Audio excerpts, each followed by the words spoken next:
Ladies and gentlemen, welcome back to another episode of the Team Never Quit podcast. As always, thank you guys so much for listening and watching, and please don't forget to hit that like and subscribe button if you like to see the show. So today, we've got a great guest for you, but before we get to him, let's kick it off with our weekly Patreon question.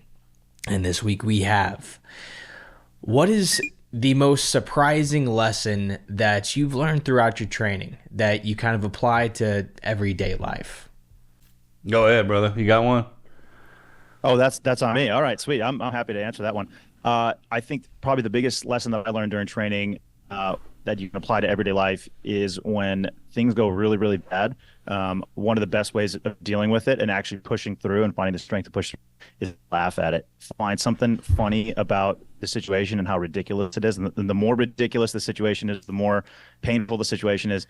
Find something to laugh at, and that'll carry you through the worst of it.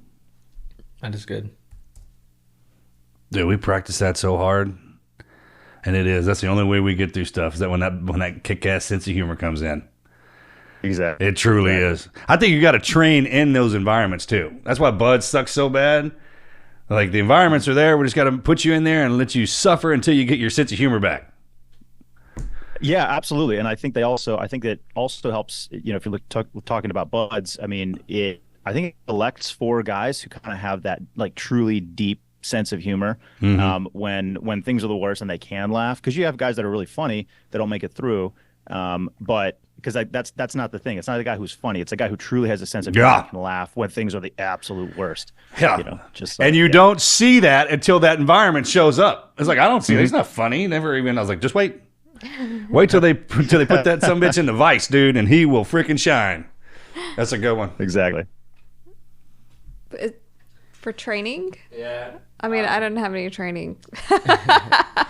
Something that I guess I've learned throughout just training throughout high school and stuff, I would say a lot of times you're stronger in numbers. So if you, just like training for football and stuff, if you've got a good group with you, if you got some buddies that always have your back, then, I mean, you always know that they're going to help you out if something happens. And you can also apply that to everyday life. You know, if you're going through anything and you have your buddy right there and you know that he's going to be with you, you can kind of free fall and push the boundaries a little bit. Yeah. I like it. Yeah, Amen to that. The great sense of humor. It takes it everywhere. I mean, and a team's unstoppable. And you can actually get a bunch of guys that aren't that good at their particular skill set, but if they have fun together, they're unstoppable. You can always tell a good team, a sports team, football, man, when they're winning, and I'm talking about really winning, it's because they love each other. And they have the best time with each other, not only in the battlefield, but at home, and then when they're always together. It's like, hey, man, when we get off work, I want to hang out with him just because of this, because it's that's how you know. And you can see them. They normally don't go out in the open. Like, they won't go out and show that off, man. But if you're lucky enough to be somewhere where they're at, and you can see that happening, it's the most amazing thing for sure. That sense of humor, man, or great attitude, I guess is what you call it, right? A great attitude. Yeah, good attitude, but sense of humor. The ability to laugh. It's not about just being optimistic. It's about because like optimistic people, they've got a good attitude, but it's like just being able to laugh at and go like, yo, this is really bad. Being fatalistic, like this is really bad. This is probably not going to end well, but we're going to laugh about it while we're going through it. Hey, have you ever met Adam Downs? Do you know Adam Downs? No, never heard. Bro, never heard of him. He's the epitome of that. I mean, we would get in some stuff. I'll never forget, he got shot at. I mean, really shot at. And turns around and goes, oh, did you effing see that? He's like, almost got killed, dude. And I mean, just laughing and just hysteria. And I was like, oh, it was awesome. I mean, you look so cool doing that. That kind of flip that we have. I'll never forget that. It's like, dude, you almost got killed. Did you see that? One of the things that I've taken from your stories that I think applies to daily life is when y'all would have to just, no matter what, your room, you would never pass inspection. No matter what, you would never pass, like, for your dress code, whatever. Like, you were always going to fail because that's how the system was set up. Yeah.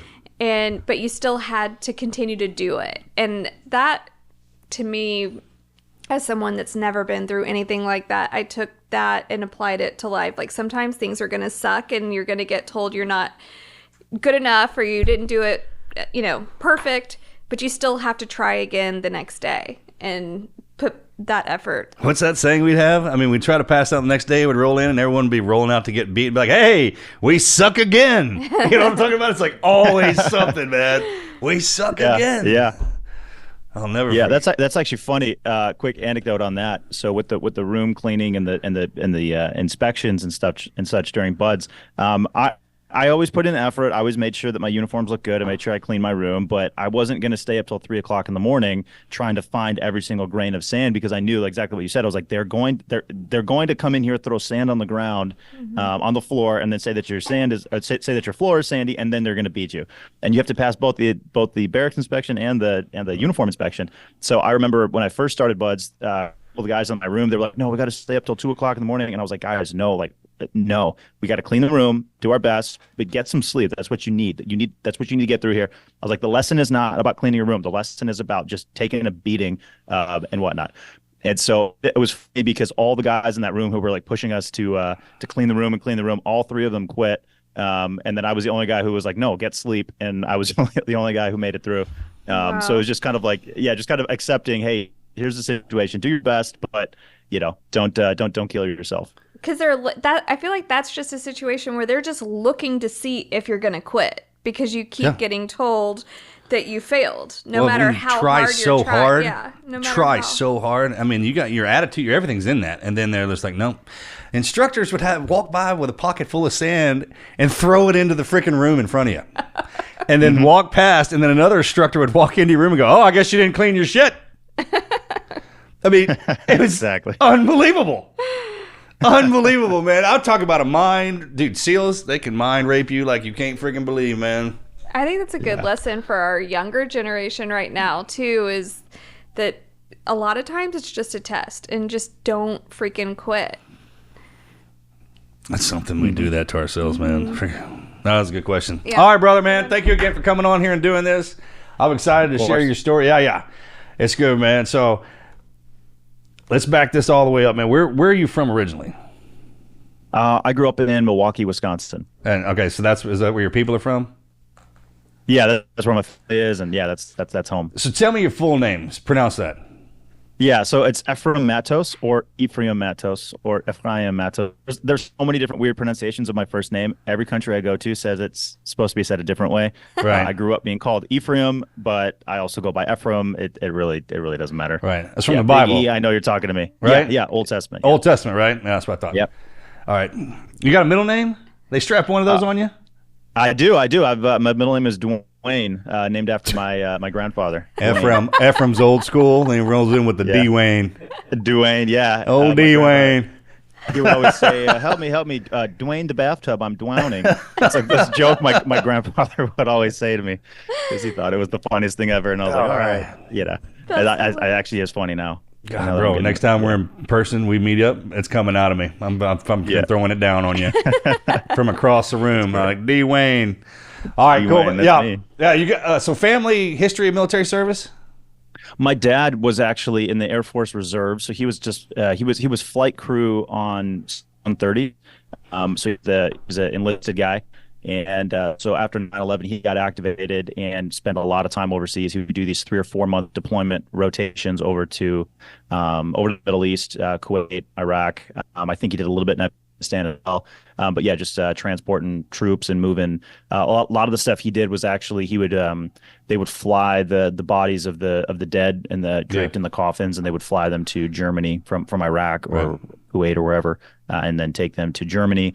Also, lots of moving wounded, evacuating wounded and things like that. So yeah, he's flying around the big cargo planes and just keeping things moving. So that was my family's history, I guess, of service. What year? How old were you when 9/11 happened? I was in 4th grade. So yeah, I guess it would have been 8 or 9, I guess. Yeah. Oh, wow. You're young. Just a youngin'. How'd you even hear about the SEALs? Well, actually, that's a good question. I as I got a little older, I decided I wanted to do the military thing. I saw Black Hawk Down. Yeah, And was great like, movie. I want to be. I was like, I want to be Rangers or something. But then I started looking into all the different special operations units, and SEALs, of course, would pop up in books or online or whatever. And actually, a huge inspiration for joining the SEALs, and like what really made me understand the SEALs was actually your book, Lone Survivor. Believe it or not. Wow. I got that when I was in like early high school. I forget exactly when it was, or maybe it was like middle of high school. I got that book and I got your book and I read it in like 2 days. I'd never read a book that big that fast before, and I was just fascinated by it. And then I think it was probably 6 or 8 months later, I ended up deciding I was like, all right, I'm going to go for the SEALs. Out of any of these other units, I'm going to go for the SEAls. And so I decided to go for it. Okay, so let me ask you this. If we travel back in time a little bit, what branch are you going into now? Oh, wow. If I was to go in right now? Yeah, if we had to go back and they were all that stuff, everything we know presented it, where would you go now? I always tell anybody who wants to join special operations or whatever, I'm like, join the Air Force. Air Force, thank you. I knew it. Yeah. Right? As a PJ or a CCT. Oh, man. That's the way to go. That's the way to go. Marcus Yeah, tells I swear by that. I'm like, hey, man, and people laugh. I'm like, I'm serious when I say that. Yeah, exactly. And every other team guy, under our breath, be like, yeah, man, they're pretty cool, man. They got it figured out. Yeah, they've got a specific job set. So when you join, CCTs or pararescues, like you're either going to be a medical guy or you're going to be, a combat controller.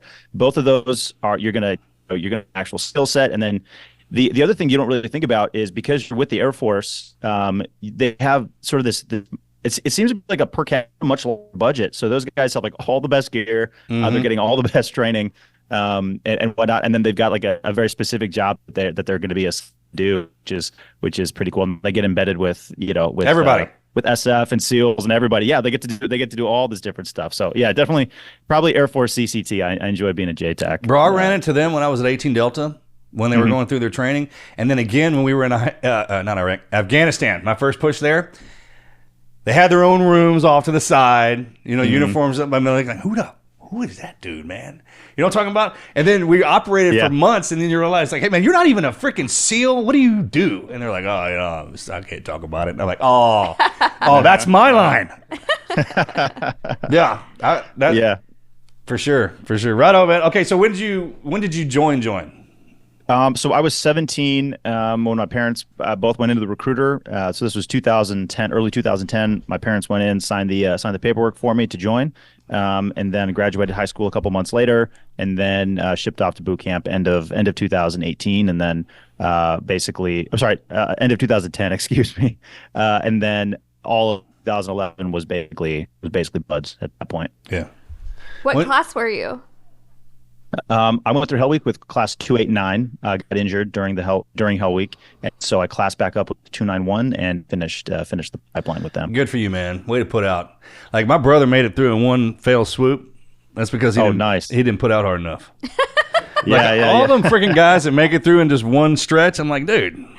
But he was an honor man too. Yeah. My brother's a loser. Overachieving Nexus. Good for you, bro. I didn't make it in one. I had some extra benefit out there, man. Isn't your brother in Congress now? He is. Yeah, that's what I said, man. He's like this overachieving Nexus, man. That's great. That's weird. Great. Good for him, man. He's got a great jawline and everything. It's stupid. Y'all have the same jawline. Oh, that's too funny. Yeah, he's a good dude, man. Whatever. I was born with him. All right, so you come in to where was your first? 291. Yeah. 291 when you came out of there. Where's your first command? I was West Coast, Team 1. Yeah, right. No fun one. Yeah. What was your hurdle in buds? What got you in buds? Like, what was my thing? Yeah. Man, honestly, it wasn't anything in particular. It was just the cumulative everything. Yeah. I need my sleep. I'm a big baby. I want to sleep. So the sleep deprivation was not great. But honestly, there's just the accumulation of everything. During Hell Week, I had a really low point where I actually, the thought of quitting actually went through my mind because before Hell Week, a couple days before that, I got VGE, viral gastroenteritis. And so I'd spent the entire 48 hours prior to Hell Week just vomiting and diarrhea uncontrollably. And then so we started Hell Week. I started out super weak, and I believe it was Sunday night or Monday morning. I don't really know exactly when. That's when I got a bulging disc because one of the guys doing log PT, he dropped the log, or all the weight shifted. All the weight shifted to my back because he was the guy right next to me. And so anyway, I didn't rupture a disc. It was just bulging. Right. But that was excruciatingly painful. So I had VGE, bulging disc. It's like 2:00 in the morning on Monday. Or I don't even know what time it is. And we're laying in the water doing rocking chairs. And I'm just like, what am I doing? There's no way I'm going to be able to survive this the next few days. And so then there was a part of me that was like, well, I remember like this thought went through my brain, like I'm done, meaning like there's no way I'm going to be able to make it through. Like I'm going to get injured, or I'm going to slow down to the point where they're going to kick me out. So all these negative thoughts were going on in my head. And then I just sort of snapped out of it. I sort of pictured what I wanted to be in the future and snapped out of it. And then from that point forward, the thought of quitting never even crossed my mind. And actually I got mad at the instructors at that point, and I realized like, you guys almost got me. Like I was this close. You guys almost got me. And so then from that point forward, it just became a personal war against the instructors. Like no matter what they did. Speaking it wasn't gonna faze me. in 2011, did you have Mikey Sowers as an instructor? Yes, Sowers was one of my instructors. Yeah. Yeah, and how about that guy? He's great. Ray Mendoza would have been an instructor at that time. Mendoza was there around that time. Eddie Gallagher was one of my instructors. And Dave Bloom was there. Bloom. Who's that? Dave Bloom. Bloom. I think yes. Bloom. Yeah. Yep. That's 2011. Yeah. I was going. Marcus would bring me to the Buds compound like whenever we were in San Diego, and I would get to walk around and see y'all running around and everything. So. Oh, that was you. I remember seeing you. No, not really. Right. That was you laughing at us. How dare you? How dare you? I remember that. Yeah, that's awesome. We love all of those guys. Were they hard on you? Yeah, for sure. Tough but fair. They were all tough but firm fair. but fair. Yeah. It was a fair ass beating, It was just like it was fair. The way they doled it you out. volunteered for it. You can leave whenever you want. You don't got to be here. So you forget that. What what you were talking about, there's an interim in Buds. Like some people like, oh, the run got me, or the swim got me, or the cold got me. But then there's the accumulation of the bullshit. They can sneak up on you. I remember Hell Week. I think it was right before Around the World. I just had a chance to come out of medical. I slipped around the drying cage, and I had a dry uniform on for the first time ever. Oh, nice. You know what I'm talking? Remember what that felt like? Nice. It's kind of warm. Yeah. I know what you're talking about. Yeah. And so I was looking around. I was like, just going to stay dry for about 5 minutes. I don't want nobody to see me. And this freaking instructor that just could dole it out, right? But then could dole it out with a smart-ass attitude, so it made it worse. I walk around a corner, bro, and he's freaking standing there with a water hose running. Just looking at me. Well, he was waiting for somebody to come around there, and sure enough, it was me. And he goes, oh, Latrell, man, I've been waiting on you, bro. Come right on over here. And he started making me stretch while he was rolling that hose over the top of me. And I was like,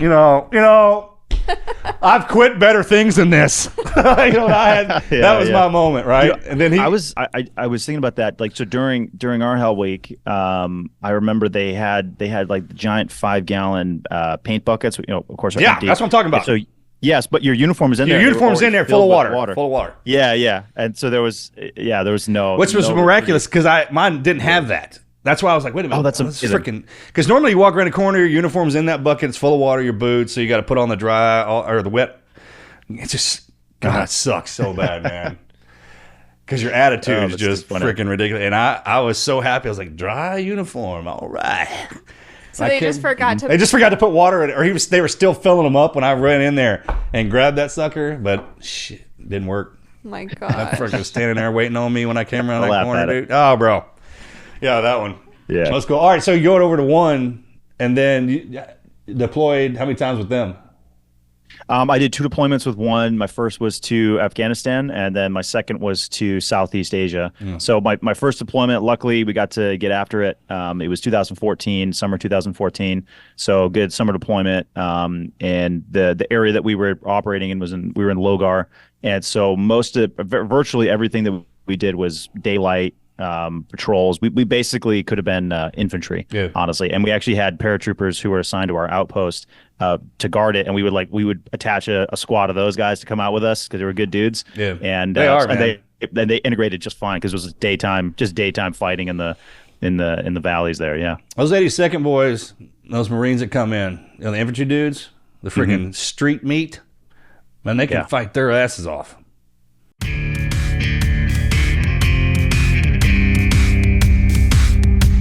All right, so when everything sometimes just clicks? Well, that's exactly what happened when we first launched our online store with Shopify.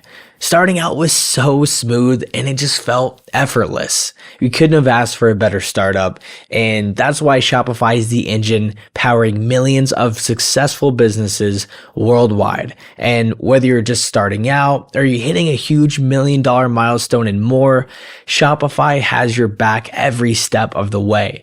And whether you're selling clothes, food, you're in the service business, it doesn't matter what you're doing. Shopify's all-in-one platform and AI tools make boosting sales easy. And also, their checkout converts 36% better than other platforms, so you can't really beat that. It's easy to use and it consistently delivers results. Upgrade your business right now and get the same checkout that we at T&Q uses. Sign up for your $1 per month trial period at shopify.com/TNQ, all lowercase. Go to shopify.com/TNQ to upgrade your selling today. That is shopify.com/TNQ.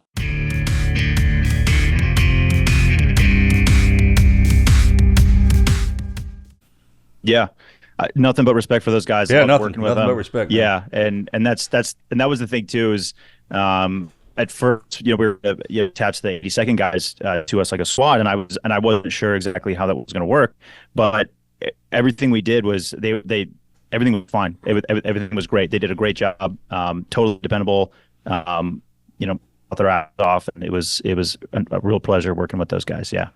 Yeah, they're good, man. I remember, too, when they was like, hey, you guys are assigned to them. I was like, what do we do? You're just assigned to them. Like, roger that, man. Just roll off of whatever they do. And that's how it usually worked, for sure. I remember that, man.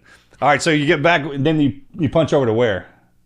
So I just did the 2014 deployment to Afghanistan, 2016 deployment to Southeast Asia, and then right after that, I got out. I did my 6 years and 4 months.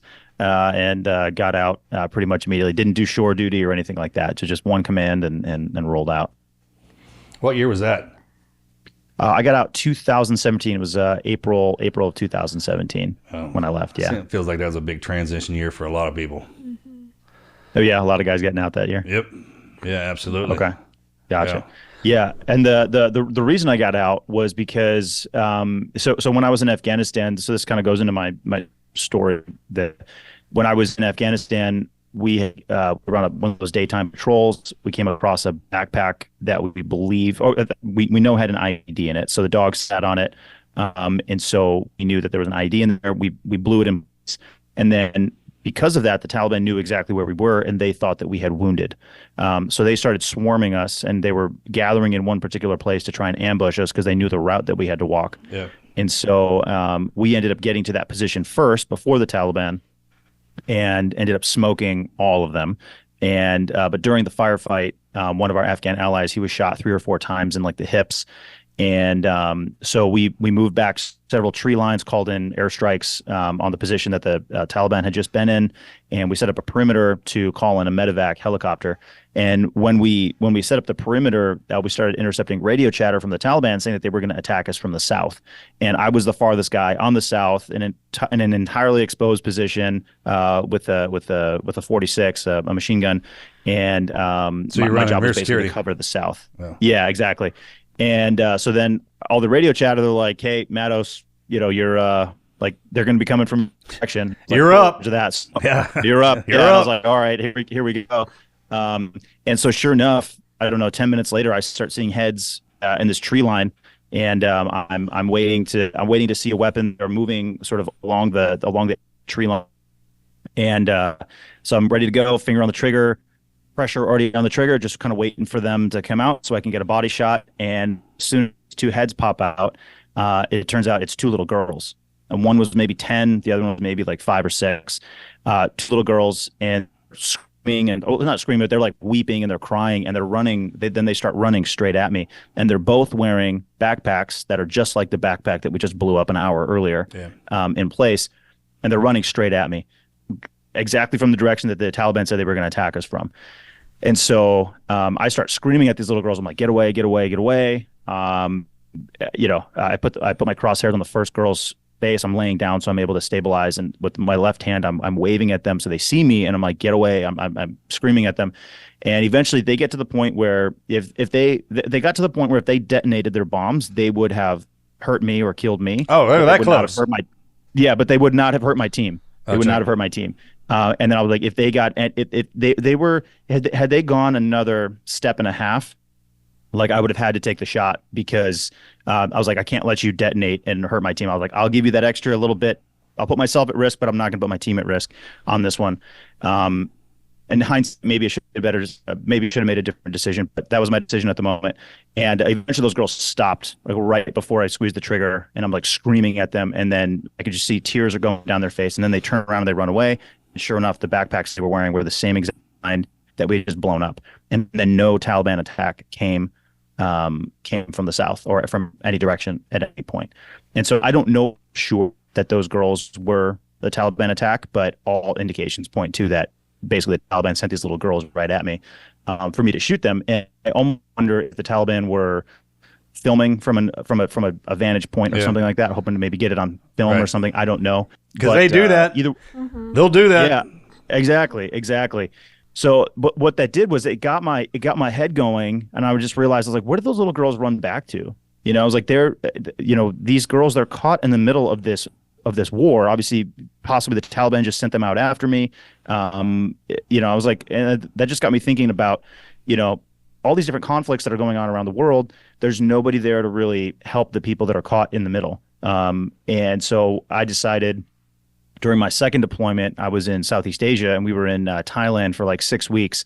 And I remember being frustrated because I was like, we have a full platoon of SEALs here with all of our weapons, all of our ammo. We're working with the Thai SEALs, and it was a good time. We had a really good time. But I was like, we're a 4-hour helicopter ride away from villages across the border in Myanmar, Burma, where people are being raped and murdered and massacred, and genocide is happening. And I understand why the U.S. government, we can't just go wherever we want and just go pick fights wherever we want. But I just remember feeling like, no, I need to go help those people. I need to go. I'm just one guy. I'm not Rambo. I can't, save everybody, but I can go do something. I can village. I can do something. And so ultimately, that's why in 2017 I decided to get out, because I wanted to go seek out active conflict zones or capital and just see what I could do to help. I didn't know what that would look like. I didn't know the difference between a nonprofit or a for-profit organization. I didn't know anything, but I was just, I'm going to go there. I'm going to help, and I'm going to figure this thing out. And that ultimately led to what I do now. So how long between the time you got out and you rolled back in to that organization? I was actually still on leave. So I took leave at the end of my. So no time at all. No time. Zero time. Zero time. Yeah, I was actually in firefights. I was in a firefight in Afghanistan. I'm sorry, firefight in Iraq. Before my last day in the Navy.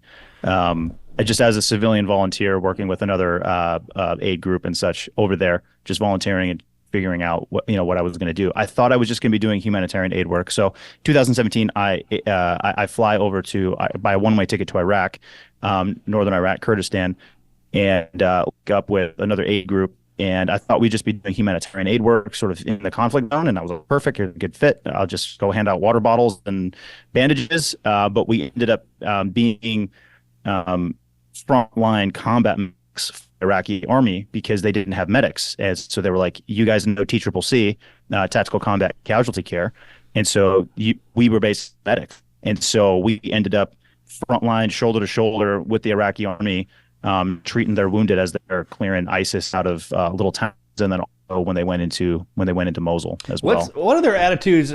Was it different? Because remember when we're in and we're working with them, I'm not saying it was bad. It's great. I mean, we got along with them famously. Still got friends from that. Is it different when you show back up as a civilian with no backup? Then I would imagine they looked at you a little bit differently with more favor because like, hey man, this guy's freaking hanging his balls out over here for us. Yeah, well, the funny thing is, I'd never been to Iraq as in the military. Again, my first time into Iraq was as a civilian, just flying over there. So I don't, as far as specifically the Iraqi army, I don't know if there was any difference, but I will say we got along with those guys great. We like loved those guys to death. You know, they understood that we were there. They understood we weren't military. They totally understood that, and they were super grateful that we were there to help them out and provide them medical care. And it was a real honor to work with those guys. And I will also say too, the bravery of the Iraqi soldiers.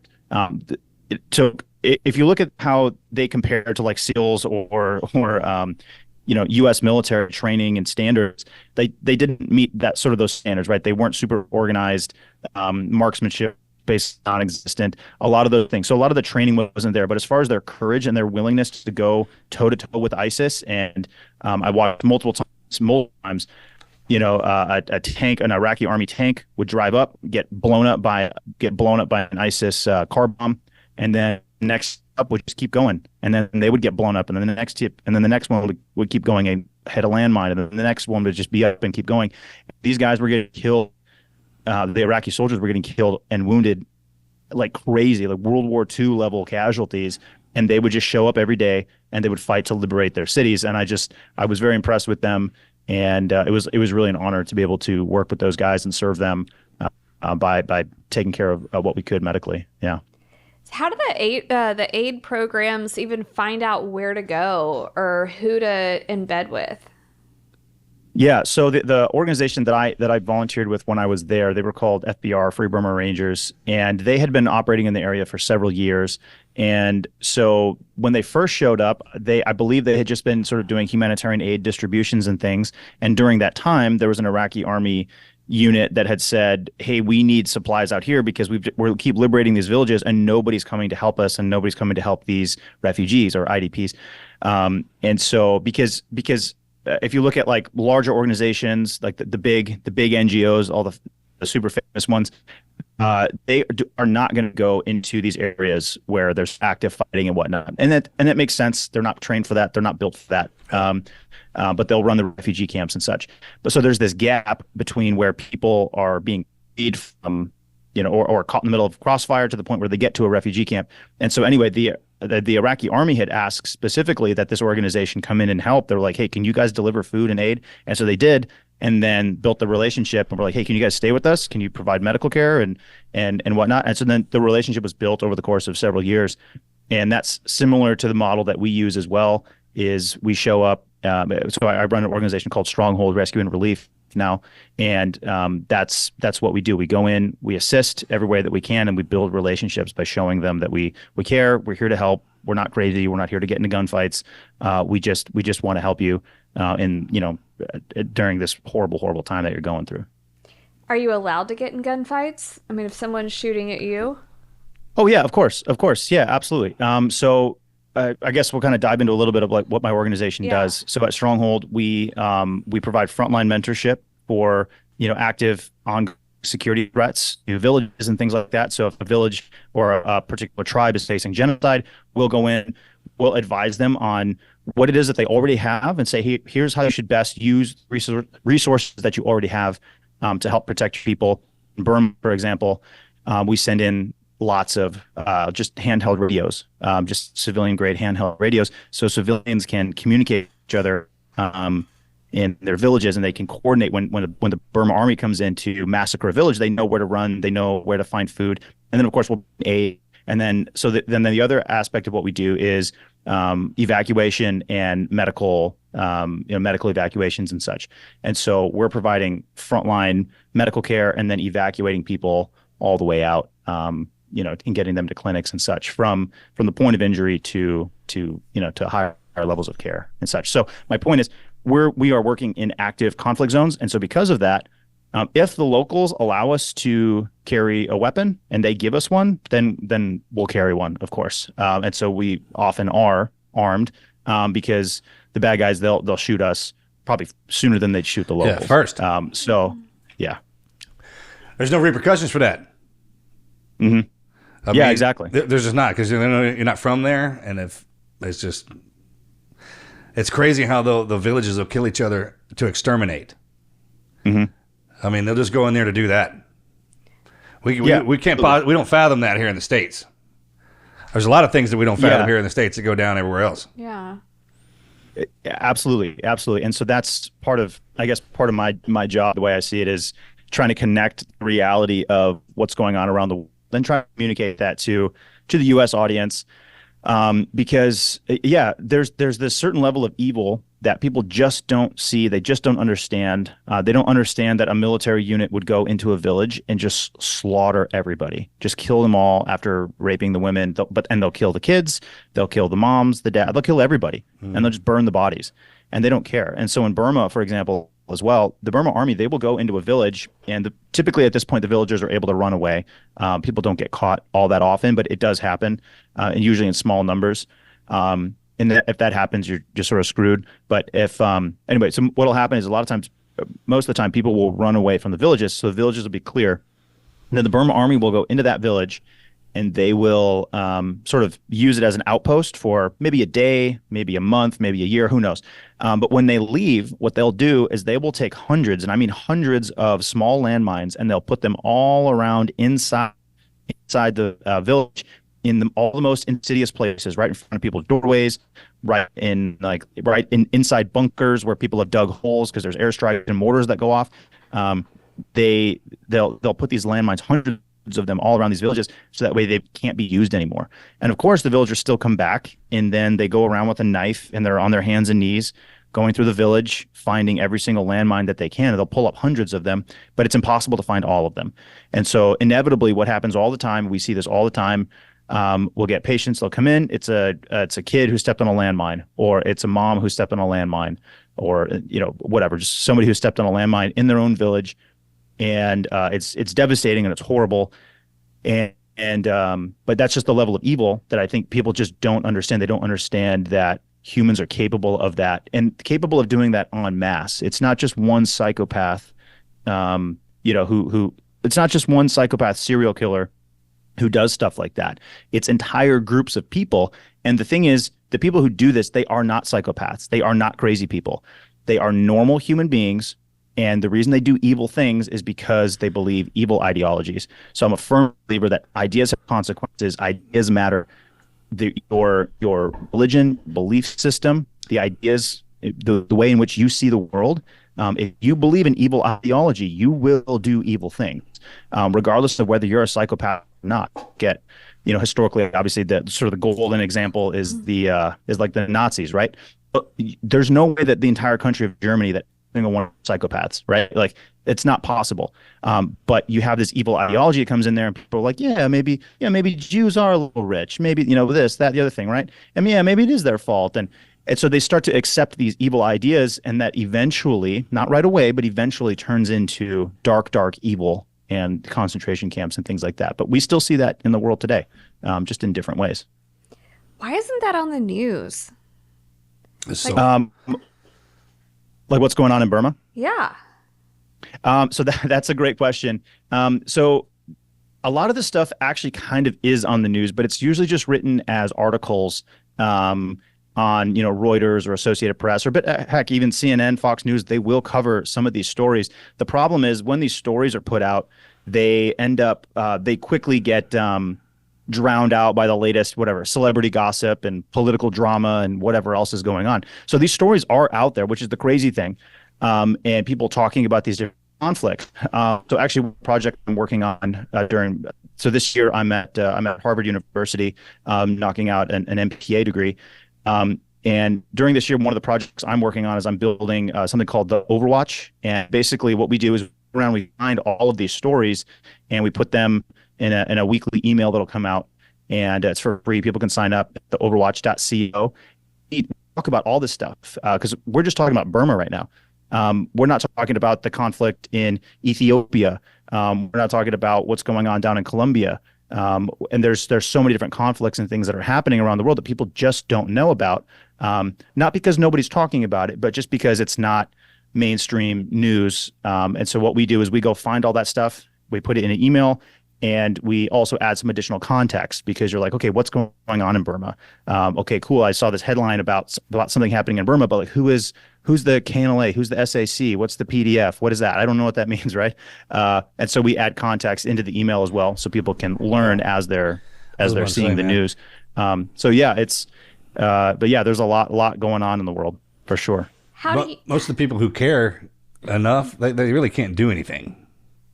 That's one thing. I mean, it's like people like want to talk about it, but for their physical abilities or to go over there and they just can't do that. I mean, the people are made differently. It's not that there's a lack of caring. It's just there's so much going on.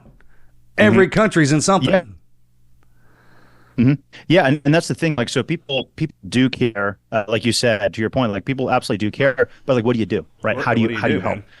So for me, I found my frustration. I was like, I want to help, but the physical capability to go do that, and sort of the mental capacity to operate in those environments, from my background as a SEAL. And so that's basically what my organization does, is like we hire ex-military guys to go into these places and provide the medical care and work in these environments. And so, for example, like if people wanted to support what it is that we do, what we say is, if you want to support us, why don't you just give like 50 cents a day or $1 a day or something like that. So 99% of our income for our organization, we're a nonprofit organization, 99% of our income is just through donations from thousands of people every month who just give on average, I think it's like $20 or $22 a month, just on average. So it's sort of like a Netflix subscription. And so you are able to just donate a little bit and send people over there who are able to help. And I think that's probably one of the best things to do. So if you're able to, if you care about what's going on in these different conflicts, what I'd say is find multiple organizations that you like, that are doing good work in these places, and why don't you give a little bit to Stronghold, and then give a little bit to another organization that's doing good work overseas in these different places. And it's a way to have real impact without having to go over and do it, and without having to take all the risk and such. And so that's sort of the model that we operate off of, is people can get involved in that. It's very difficult to actually go over there in person and operate in these environments, for sure. Sure. How long does your organization stay in each conflict zone? Yeah, so right now we have a permanent presence in Burma. We've been there since 2018, basically, and we will have a permanent long-term presence in Burma, simply because it's such a difficult place to operate, and there's only a handful of organizations that can operate there properly. So we're there long-term.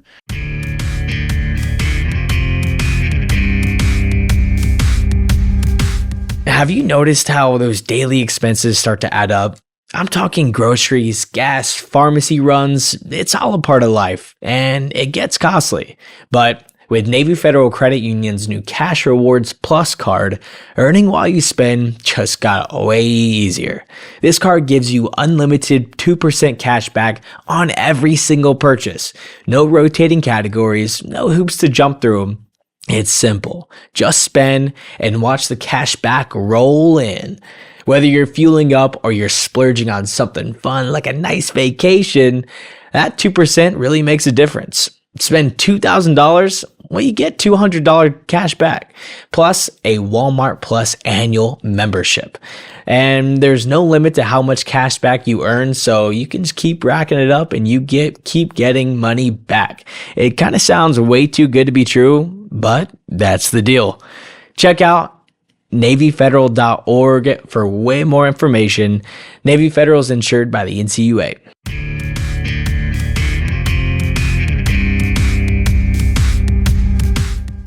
However, we do respond when there are active conflicts that pop off in different areas, and we'll stay for basically the first few months of these different conflicts. So, for example, after October 7th, we went into Israel, into northern Israel, where no aid was going at the time, and we brought in a bunch of medical supplies, and tens of thousands of Israeli civilians had to leave their homes because Hezbollah was firing rockets from Lebanon into northern Israel. And so we went there and we were doing medical training, bringing in a bunch of medical supplies. And we were there for the first few months, helping them get set up and deal with that crisis.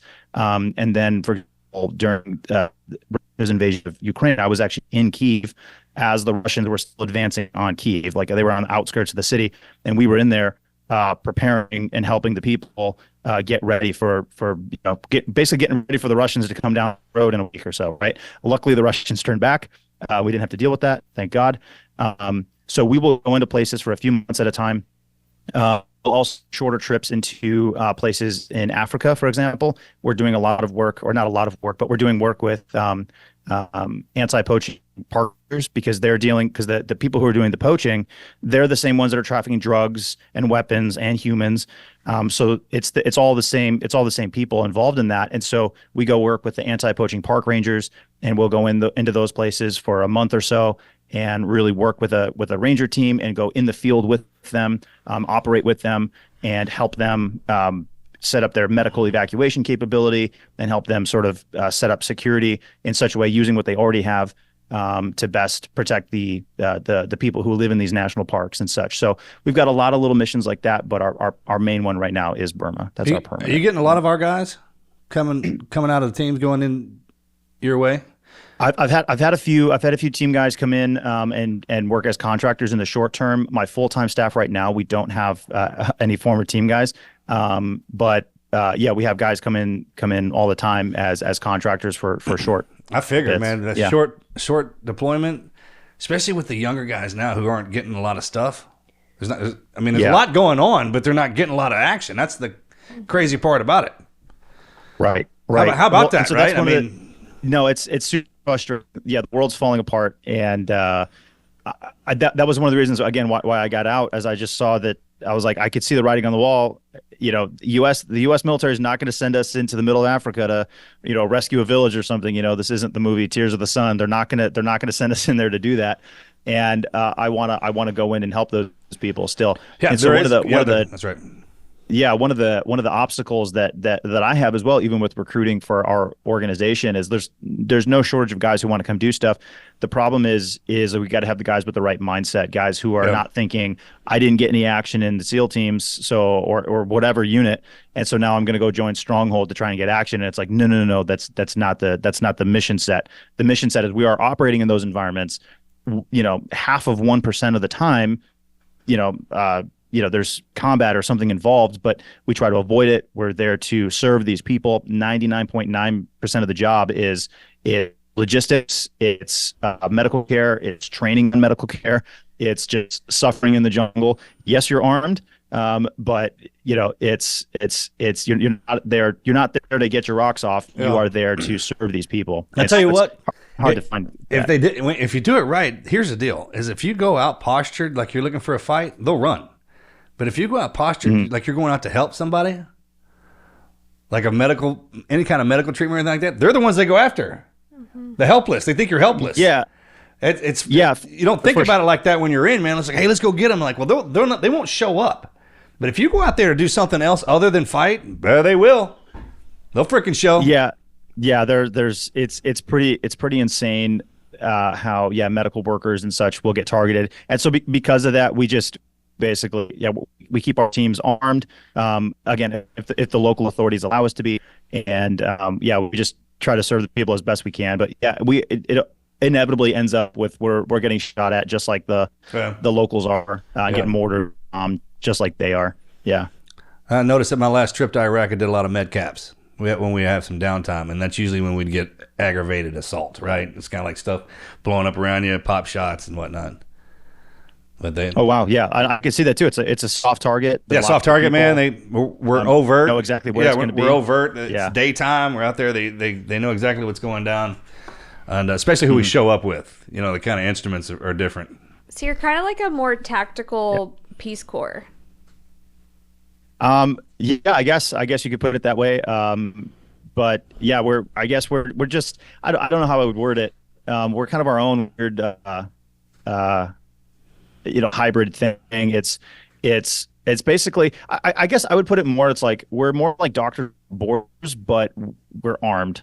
And we actually don't have borders. So Inglorious bastards. Yeah. Yes. Something like that. Yeah. You're the Inglorious bastards, huh? All right. for you, man. Yeah, if only we were that cool. If only. Yeah. That sounds cool. I mean, from what you're telling me, bro, I mean, good for you. So do you actually have doctors that go, or is it just people with medic training? So it's primarily guys with medic training. We don't bring in we do not bring in full-fledged doctors because the kind of stuff that we're dealing with, it's emergency. It's emergency-based stuff. So it's people stepping on landmines or getting shot, and whatnot. And so we're stabilizing patients in very, very rough environments, extremely dangerous environments, and then moving them to other clinics or other established places where there's other NGOs that are established and have medical care. So we're sort of the frontline guys. Our job is like we're gonna keep you alive long enough to get you to a real doctor. But our guys, we continue to put our guys through training as well, so they're continuing to maintain their skills, their medical skills and more advanced stuff. But we don't. If we were to bring in a full-fledged doctor on our missions where we're operating, it'd be a waste doctor because he's not even going to have an operating room. Yeah. But he can go somewhere else where we'll bring the patients to you. You set up an OR. We'll find them. We'll bring them to you. Yeah. And there's no shortage of patients. It's better that way. Better that way with them like guys. The 18 Delta guys. Yeah. Who outfits your medical supplies? We get all kinds of stuff from wherever we can find it. We typically try to source stuff overseas. It's just cheaper and easier to find it, and we can still get decent quality stuff overseas. One of the problems we run into is like if we purchase a bunch of supplies, medical supplies in the U.S., it costs us a ton of money to fly with them overseas or ship them overseas, and then on top of that, if you go through customs with a backpack full of, or like a bag full of bandages or whatever else, tourniquets, oftentimes if you have more than a dozen or 20 of an item, oftentimes you go through customs, they'll pick up on that and then they'll charge you because they're importing items to sell in their country. That's right. And so we're like, no, that's not it. So we just try to source stuff overseas as close to the areas where we're working. How about that for humans, man? Humans, we can wrangle ourselves into some stuff. I mean, we'll charge ourselves, and we're doing it to ourselves. Yeah. It's the most amazing thing. But we do that, for sure. What's the city in Africa or area in Africa that's like, there's some big thing where they were kidnapping priests, Catholic priests. Did you see that? That might be in the Sahel or in Nigeria, northern Nigeria. It's Nigeria. Possibly. Yeah. Where I think they kidnapped like 17 or something like that recently. It was a crazy deal, and then I never saw anything else. I saw a headline, and then it just went away.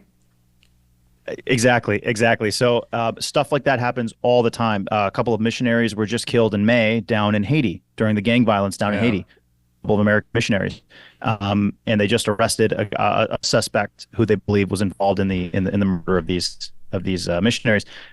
So stuff like that happens all the time, and nobody hears about it. Like you said, it pops up for like 5 minutes on a news website, and then it just gets instantly, buried underneath all the other celebrity gossip and such. And so again, that's why I started the Overwatch is specifically to highlight these stories, and people can it's a one-stop shop to find these stories. But yeah, there's lots of stuff in like sort of North Central Africa, in an area called the Sahel, where the borders and everything are very porous, and there's these different Islamic groups. You got Boko Haram and Al-Shabaab and these other just terrorist groups. They're some of them are kind of ISIS affiliated. But yeah, they'll run around and kidnap people for ransom. They'll kill people for that are different religion than them. So it's all just your standard terrorism, but just with an African twist, I guess, in Central Africa there. Yeah. That's crazy. Is your Overwatch actually up and running? Can people get on it now? Yeah, absolutely. Yeah, people can go subscribe on the Overwatch, just the overwatch.co. And then right now we just have once a week a quick summary, or basically a 5 or 10 minute summary of like everything that's going on in the world, all these different headlines. Comes out, and then later we'll expand it and do some more things with it. But people, it's up and running already. Yeah. All right, say that one again. How can people find you and follow you? And what do we need to do to? The call to action. Okay, call to so if people want to support Stronghold, my nonprofit organization, they can go to strongholdrescue.org. And then if people are interested in learning more about just world events that are going on with some context in them, they can go to the overwatch.co. Awesome. Are you writing a book about this? So I actually, during my time in Iraq, I was in Iraq for about 90 days until I ended up getting shot by ISIS on a rescue mission. I did a book about that, particularly those sort of 90 days that I was there in Iraq. That book is called City of Death, because at the time, Mosul was the deadliest urban combat that the world had seen since World War II. It's since been passed by Ukraine and other conflicts, but at the time, that's what it was called. So I wrote a book called City of Death. I co-authored it with Scott McEwen, who did American Sniper with Chris Kyle. So yeah, and that came out a few years ago. I'm keeping notes on all the different stuff that I'm doing now and working on it. In the future, I will almost certainly write about a lot of this stuff, but right now it's still ongoing. We're still in active conflict zones, so I can't write about stuff because it's still ongoing and we're still going back to these places. But hopefully in the next few years, quiet down in certain areas, and then we'll be able to talk more about that stuff without any security issues. You got a YouTube channel? Like, I mean, with a GoPro on your chest where we can watch you when you're over there? Because that's online now. It's like our version of Cops. Right. We actually just hired a guy to basically be our full-time in-house media, and we're gonna be putting out more stuff, more high-quality footage and whatnot of what's going on. Again, even with like the chest footage and sort of GoPro footage, we got to be careful with that, just because again, it still is an ongoing conflict. So no, we don't have a YouTube channel up showing all that. But if people want to check out Rescue on Instagram, they can check that out, and we put up videos and clips of all these patients that we're treating, and yeah, there's just like a never-ending flow of people getting hit and wounded. So we're gonna try to light more of that and continue to professionalize that and continue to storytell and let people know what's going on. Yeah, for sure. That's awesome. Thank you for everything you do. Just real fast though, Mr. Ballin was talking about you the other day. Oh, really? Yeah. Did you have him on the podcast? No, not yet. I'm a big fan of his. We have not met. Yeah. Y'all were in buds together, right?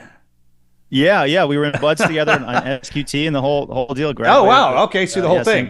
Yeah. I'm proud of him, man. I love his gig, man. What he's doing, I think it's great. And he was talking about you a little bit.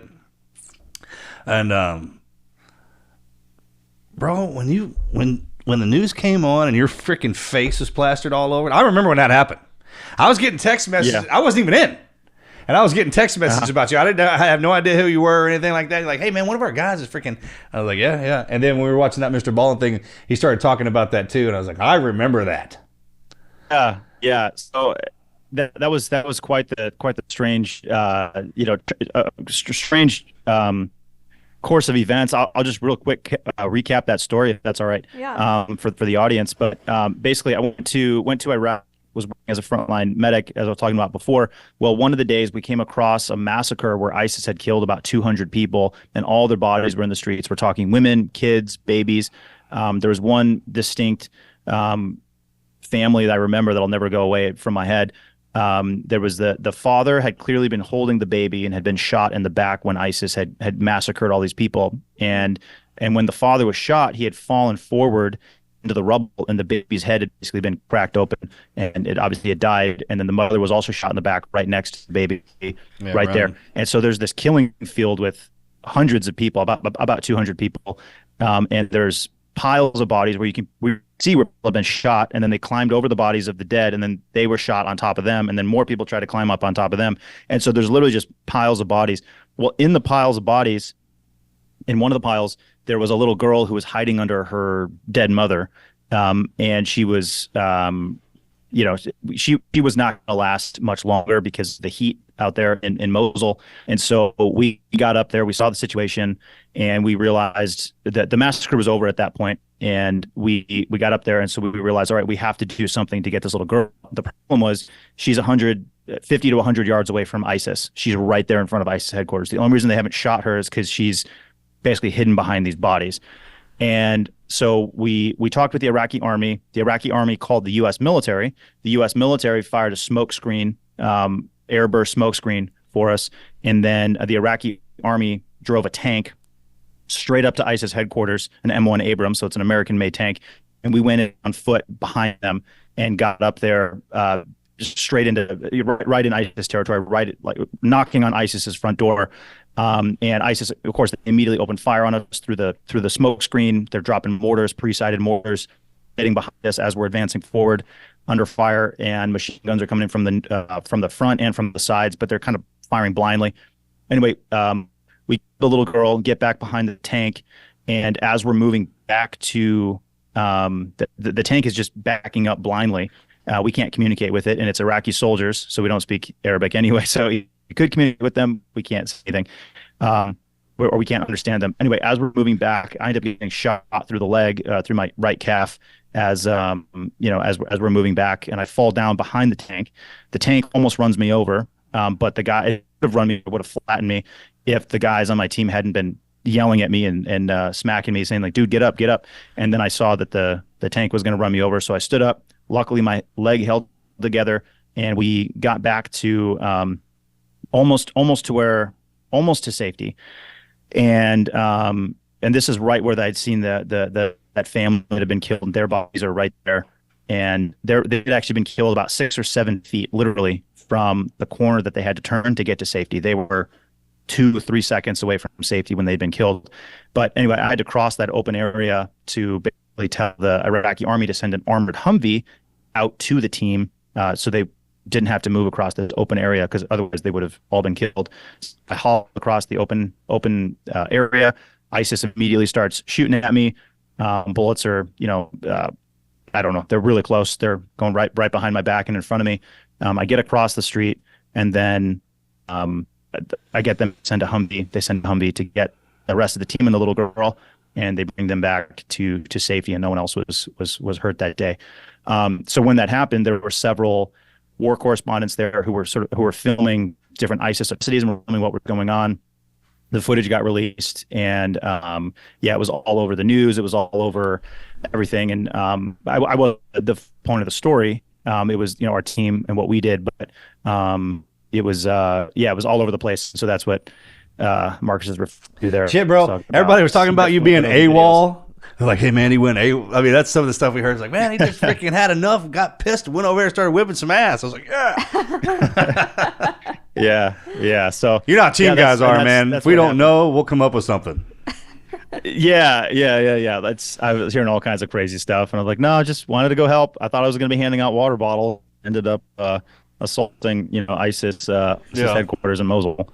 Good for you, man. That's crazy. Yeah, good for you. Wait, that's good shit, man. Good stuff. Thank you again for coming on and talking about that, man. I appreciate that. It's been, of course. Yeah, it's been awesome. Thank you guys so much for having me on. This has been super fun. This is the Team Never Quit podcast. So buckle up, Buttercup.